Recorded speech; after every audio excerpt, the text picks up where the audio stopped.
What's up, everybody? It's Jeffrey Lyles welcoming you to another edition of Lyles Figure Files. So it's Saturday, and I have been watching all of Star Wars Celebration. It's been so much fun. As you can tell by the posters in the background, the Star Wars shirt, and the wedding ring, which has a Rebel Alliance on the side here. I think you can see it. Anyway, huge Star Wars fan. So I'm really excited to see all the panels. I love the celebration because it always feels like everyone who's there actually wants to be there. They're really excited to greet the fans, talk about their products, and all the stuff that's coming. Like the Ahsoka trailer has me so excited. I'm ready to reread Heir to the Empire, the whole deal. And Hasbro, of course, was there showing off some of their upcoming figures. It's the 40th anniversary of Return of the Jedi, which kind of blows my mind because I remember very vividly at my, at home at around like a family breakfast or whatever, watching the first commercial for Return of the Jedi and going, oh my gosh, finally we get to find out what happens to Han and Luke. Does he become a Jedi all the way? Oh, he's going to fight Darth Vader again. Why is he wearing all black?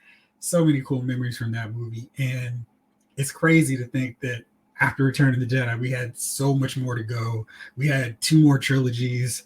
We had Clone Wars, Bad Batch, Rebels, Tales of the Jedi, so much more to go on. And it's kind of cool because this year is also the 15th anniversary of the Clone Wars. As you've heard me mention numerous times, the Clone Wars is one of my favorite things about Star Wars. It's so great, so epic. Although Hasbro didn't reveal much or anything from Clone Wars, we still have one more day, so I'm hoping Hasbro has a big rollout of Clone Wars stuff. But they did come through with a lot of Return of the Jedi product. First up is for everyone who missed out on this behemoth, the San Diego Comic-Con Return of the Jedi set, Jabba, Salacious Crumb. This thing is crazy. It's really massive. It's big. And of course, this has a little stage so you can have Jabba sitting there. You can finally get that. This was prohibitively expensive. And for anybody who missed out on this a while back, it's been years. You see it on the old box. So it's been a minute since this has been out in rotation. So if you want it, you're going to have to pay a lot for it. Now it's about $90, which isn't too terrible because Jabba's big and you kind of need him to be the showcase of your early first half of Return of the Jedi like I do. And which is why he's still in the box because I needed to set up a whole display for him and his palace crew. I need a pair of Gamorrean guards. I've already got Boba Fett. Got my Carbonite Han Solo. Got Leia and Lando in disguise. And I just need about 10 more of Jabba's crew just hanging around there to have that full display, and Bib Fortuna as well. So lots of stuff. And I'm really happy for everyone who missed out on this originally because you really can't do a cool Jabba's Palace setup without Jabba. So that's really great to get him back in rotation. We also get a new R2-D2. R2 has been long overdue for a better, bigger, taller figure because that first one, which I think was way back in series 1, the Black Series, was too undersized. It was so small that I felt that he fit in better with my SH Figure Arts Star Wars figures while using the Figure Arts version with my Black Series figures. So in all my reviews, I was using that one and not the tiny micro-sized version that Hasbro put out. And it's cool because I think now I can finally grab several of these. I don't know about the rest of you all, how you display your Star Wars figures, but for me, I really haven't broken down from movies to scenes or like first half of the movies or whatever. So my Attack the Clones, I've got a little setup with Jango Fett, and Boba with Obi-Wan. I've got the first half of Star Wars, and I refuse to call it New Hope because my brain is wired. This was Star Wars. Everything else gets their own little title. But and of course, with Return of the Jedi, you got this whole massive first half where they're destroying Jabba's palace, and then you move on to Endor, the Death Star. So I need 3 separate locations and spots for my Return of the Jedi setup. And I really needed a nice Jabba's palace one. So now I've got space. I can set that up fully. But it's also cool because I can grab all of these R2-D2s and plug them in as needed. I still need a dirty, dank one for my Dagobah one, but this one's really cool. Has lots of accessories. I did not see the lightsaber port, though. I assume they're making a Return of the Jedi R2-D2. You have to have a port so Luke's lightsaber can get shot out and he can catch it during the flip. I don't know about you all, but I really loved that scene as a kid. It was like, this is so cool. He flipped off a diving board, and I just loved it. So anyway, really excited to get a new version of R2D2. I'm gonna have one for my Clone Wars shelf, my Empire Strikes Back shelf before he goes to Dagobah with Luke, Return of the Jedi, of course, and Attack of the Clones, Phantom Menace, yeah, and Revenge of the Sith. So lots of potential new R2D2s coming my way. And with the attachments, I almost feel like they tried to justify the $25 price point. It's still one of those situations, much like Wicked, any other small scale character. It's like, you guys really could take that price down to $20 just to be a little bit fair, because it's not the same amount of plastic as we're seeing for other figures. But that's a lost argument, lost cause, and I'll just have to wait for more sales because I'm definitely going to get one of these R2s. And I think with this next reveal, I probably will not have the patience to wait out and do what I always say, wait for me at clearance, wait for the big sale, because it is my favorite movie character, Luke Skywalker, in his Jedi Knight attire. This is near the end of the movie where he's going off to face Vader, where he's telling Leia, peace out. By the way, you're my sister. Do you remember our mom? How could you? But he's going off to fight Vader, and he's got that sleek black outfit, no vest, no indoor poncho. He is ready. And what I love about this figure, he's got that little flap down from when his fight with Vader's going on, and he's starting to mess around with the Emperor and going like, hey, you can punk out my dad, but I'm not going to be your apprentice. So it's got that flap down, which is really nice. And that's like an attachable part, so you can put it on, take it off. You can have the clean look, or you can have the kind of sloppy, it's worn down, he's in the fight, he's doing his thing. I really love that they had that as an option in the Black Series line. That's really cool. And even better, he's got butterfly shoulders, so he can do some full-on major lightsaber duel poses. I'm really excited about that. I really like the indoor poncho version, but this one is even better to me, so can't wait to get this one. Then we're not having to wait years or months, and several waves later, we're going to get a Vader to match him, which is really cool as well. He's got the lightsaber blow to the hand where he just and so you just see the metallic arm. That's really nice, the stump of his metallic arm.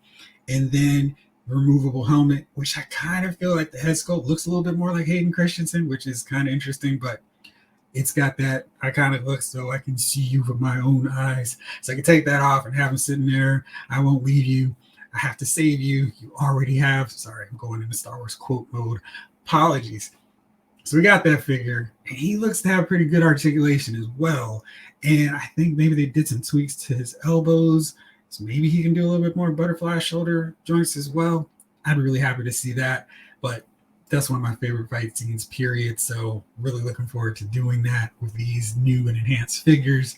Then we get a 3-pack from the final shot of Return of the Jedi, where Luke is looking out on the balcony and he sees the Force ghost of Obi-Wan Kenobi, Yoda, and his father. Now, I will defend George Lucas with just about everything, but I really, really, really hated taking out Sebastian Shaw and putting in Hayden Christensen, because his last act as a Jedi Knight, as a good, noble Jedi, was not as younger Anakin. It was old dude, I gotta save my son from this dude who has corrupted and tainted my life all these years. That's why older Anakin should have been shown. I hate the fact that they changed that up. Or if nothing else, I would have loved for them to have a swappable head sculpt so you can go both ways. If you're traditional like me, you could put the old Sebastian Shaw head, and you could also go with the Hayden Christensen head. So I really wish they had done that as an option. So anyway, but the really cool thing about this is they made the robes removable and they're translucent. So they have that ghost ethereal quality to them. I don't know how they did it, but it looks really great. And I can't get over the fact they made this cloth so it can kind of shimmer. So depending on how you're setting up your lights, you could probably get some really nice effects with it. And then the Jedi outfit itself also has a little crazy paint job to get that ghost spirit-like effect as well. That's a really cool thing. And it's just something that I thought they might just do some kind of basic whack articulation, but they really put a lot of effort into this. And it was one of my favorite surprise reveals of this whole day 2 announcements. So then we move from Return of the Jedi, going back a little bit further to the Bad Batch. These reveals were put out yesterday, but I didn't talk about them. I kind of have a love-hate thing with Bad Batch because I feel like when they focus on everyone but the Bad Batch, they tend to be really good episodes. And this past second season was really good. They had some good episodes that kind of got me more like, okay, now you're on your Clone Wars trajectory where we had to get through some rough patches in season one, but now the show is taking effect, it's taking form, and I might be in for the long run now. And I've always felt like the mercenary attire for the Bad Batch felt more of a, hey, how do we make them stand out to sell figures? And so I always thought their designs were a little too busy while I watched the show. And of course, when I saw the figures, it's like, oh, these look really great. They pop, they stand out. And it's like, yeah, because they were probably designed more with figures and less, hey, let's make them look really cool and different from the rest of the Empire who's switching out to white outfits anyway. And your grays don't matter anyhow. So we get a new version of Hunter, and I think they did a lot of new sculpting on him. He's got a scarf and he's got a little more work details and so forth. It's kind of hard to tell with how the paint job is and what's new and what's just been painted to look better, but really colorful with him. I didn't see a lot of new accessories, which was the one thing that I kind of felt that they should have had, just some cool different things, maybe elements from different episodes. That's something that I love about Super 7. Like they have all these G.I. Joe Ultimate figures and they just have these random one-off accessories from episodes, and it's like, oh, that's cool that they included that.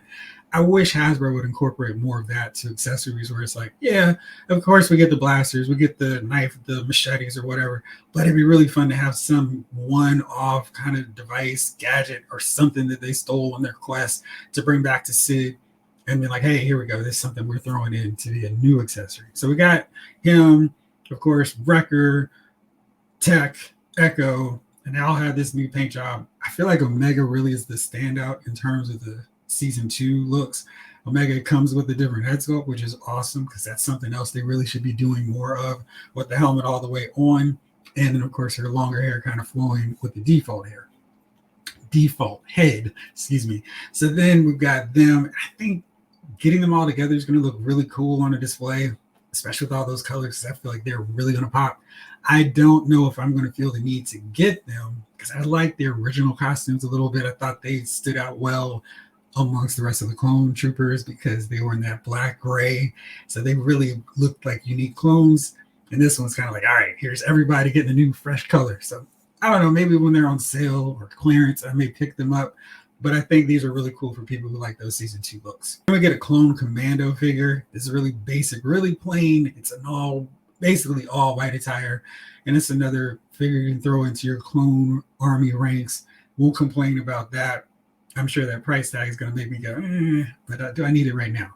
Probably another case of, oh look, Target put a yellow sticker on this, so now it's time to pick this one up. And then we get the Book of Boba Fett version of Cad Bane, I guess his final appearance, and really cool looking figure. And I think they really did a nice job incorporating that show design, the live action design for Cad Bane into figure form. I still wish there was a way we could get his robot sidekick back in rotation so I could get a figure of that, because I didn't get that exclusive version. It was even more expensive. But anyway, I still want him as a figure. But the Book of Boba Fett Cad Bane looks great. I'm surprised we haven't seen more figures from the show because there were lots of characters who it seemed like, okay, this would be a cool villain to add in there. I know we've got the Pikes, we've got the Sand People, the Tusken Leader. So we've got a few, but I was kind of thinking we'd have a little bit more at this point, like his 2 Gamorrean guards that weren't rocking the typical outfit, just showing off the gun, the chest, the pecs, the whole deal. So I'm wondering if we'll see those guys soon, maybe as early as tomorrow. So that's it for Book of Boba Fett. Lots of good reveals in terms of the Black Series. Like I said, I'm still hoping we see some Clone Wars figures because we really need them. Then we move on to the Vintage Collection, and I think if you're a Return of the Jedi fan, you're going to be happy on this one as well. Get Moff Jerjeron. Anyhow, the latest Moff, the dude who was in there when Darth Vader came through. And it was like, the Emperor will be here. You can tell him yourself when you rise. And it's like, oh, we'll double our efforts. Gotcha. So that dude, so we're going to see him in figure form. He's a Moff, not really anything exciting for his attire and outfit, but he looks good. Articulation solid, as all of these new Vintage Collection figures are. We get Nin Nub as well. That's cool. So compare him with your Lando and your magical Millennium Falcon. That's to scale with today's modern articulation and detail and all that good stuff. But the cool thing with this is we get a 4-pack of Jabba's Palace Denizens. That's really nice because, you can really have a nice early first half of Return of the Jedi. You've got the scale Jabba's skiff barge, you've got Jabba's palace, you've got Jabba's throne room, and you've got these guys to populate it some more. So you could really load up your whole, everybody's hanging out at Jabba's crew at his place. The only thing that's missing is a Black Series ranker. Too soon? Maybe. Anyway, so we got those four, and then they wrap it up with another big reveal. Kersantin from the Book of Boba Fett. And this figure looks much better than that first one they passed off from the comic book, which was a terrible figure. I'm a little bit scared about this price tag, though, because it's $27.99, and it's just a vintage collection figure. Now, he has a decent amount of accessories, but I'm kind of thinking, why is this figure so expensive? The Black Series version is $33.99, and I don't see why there's just a $6 difference between these two. That's a little wild to me, but I'm really excited about the Black Series Kersantin, and I feel like for everybody's getting these vintage collections, you're getting a really nice figure. You're just going to pay way too much for it. And then the big, hey, we don't need a HasLab reveals a new vehicle. It's Mando's Naboo Starfighter. Really nice looking detail. I think they did a really nice job putting this up here. And I'm really happy in terms of how it turned out and looks. But of course, that means you're going to pay for it a little bit. And the price of this is $129. And I feel like that's probably a little much when the Black Series Snowspeeder was about the same price. And that, of course, is a 6-inch figures. But this comes with a Mando. He comes with a bunch of accessories, including the Darksaber and the new Grogu. So I guess that kind of helps offset some of that price. But it still seems a little bit more expensive than would be ideal, which of course makes me worry what kind of price tag would Hasbro charge for 6-inch scale vehicles, even if they were just post exclusives in 2023, 2024, etc. So I think it looks good. I'm hoping they can kind of figure out a way to not make these vehicles that expensive, even if they don't use a HasLab, because I feel like this should have probably been more of a $70, $80 vehicle. This isn't a Pulse exclusive, so you can find it at your retailer. So maybe there's going to be a case where it's going to be cheaper later, or if nothing else, you can use one of those big Target deals like right now is the spend $100 get $25 off. That would basically knock this to under $100 if you have Red Circle points to use as well. But anyway, I think this is pretty decent. I'm glad to see we're getting more vehicles from the vintage collection. I keep feeling like, oh man, as a Star Wars collector getting vintage collection stuff, you are getting served so well. In the same way that as a 6-inch collector, I really wish I was as well in terms of vehicles and all kinds of different play sets and all that, which I know is kind of ridiculously impossible, but I'd still like to see some of that. I don't think Mando's Starfighter is something that they couldn't have done for the Black Series line. Anyway, a whole bunch of stuff to be excited about if you're into Star Wars, the vintage or Black Series collection. Like I said, I'm really hoping to see some big time Clone Wars reveals between now and tomorrow, because I need my Clone Wars figures. I need more. I know the Super Battle Droid is in the pipeline, but there's still a lot of characters that I want to see in the Black Series line from Clone Wars. So hopefully we'll see them soon. Anyway, let me know what you guys thought about these reveals. Were you excited about them? Was anything that you were like, oh man, I really wish they'd shown, but they didn't? So, and which ones are you most looking forward to picking up from these reveals they showed today?